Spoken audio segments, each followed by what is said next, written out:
Desejo uma orientação para que eu possa passar para as minhas filhas. Elas tentam fazer o evangelho no lar com as crianças. A mais velha tem 7 anos. Porém, não estão conseguindo, mesmo contando histórias. No início até funcionou, mas agora elas não ficam quietas e ainda arrumam brigas e choro entre os irmãos. Como conduzir a situação? Que Jesus os abençoe sempre no programa. Eu sugiro que a gente troque o nome da reuniãozinha delas, de Evangelho no Lar, para contação de histórias. Contação de histórias. Senta no chão e vamos contar histórias, porque o mais importante não é você pegar um livro para poder estudar aquele livro, mas é entender os ensinamentos que esse livro traz. Nós temos na literatura espírita uma quantidade até boa de obras voltadas para crianças. Eu sugeriria que a gente pegasse essa literatura e usasse para fazer contação de história, sem o desejo de querer transcender isso numa perspectiva mais doutrinária, mas que a gente procurasse trabalhar no aspecto mais de história, não é?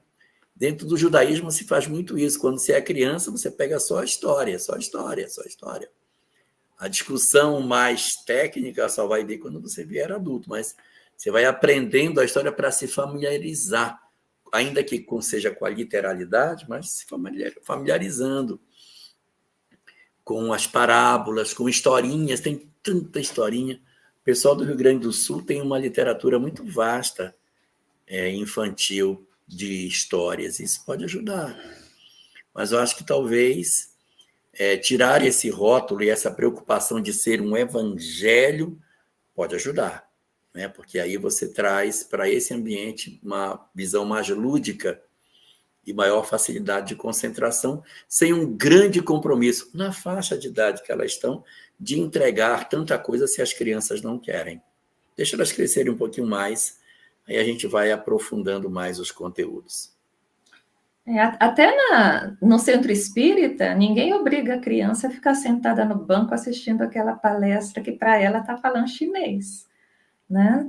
E a gente vê que, a não ser que seja um anjinho reencarnado, a gente vai ver confusão se tiver muita criança pequenina ali. Então, geralmente, em paralelo à palestra, se tem evangelização infantil, aonde Jesus é levado na idade dela.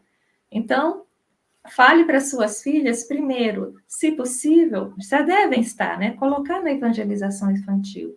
E segundo, o fato de elas não conseguirem sentar na mesa ou até atrapalhar o evangelho, né, se sentarem, não significa que elas não vão estar sendo amparadas pela espiritualidade. Elas podem até estar dormindo ou estarem com sono, e isso também faz com que eles fiquem nesse ânimo. Elas vão ser amparadas mesmo que já estejam dormindo, entendeu? Mas a ideia é boa, tem a pessoas até escrevendo aqui que às vezes a gente pode adaptar o nosso evangelho no lar, ou fazer dois. Faz um com seu marido, mas para estimular elas a Jesus, senta num certo horário, no tapete da sala, com historinha infantil para pintar, e aí fala com Jesus. Sabia que aqui Jesus falou tal coisa, ensinou a gente tal coisa? Aí põe um exemplo prático enquanto ela está pintando. Aí faz com ela uma prece que ela entenda, sabe? Estimula ela a falar o que você quer conversar, o que você quer falar com Deus. Aí vai acostumando assim, e não necessariamente no próprio evangelho, vamos dizer assim, dos adultos. Enfim, é a intuição dos pais. Não existe regra básica, ninguém vai para o umbral por causa disso.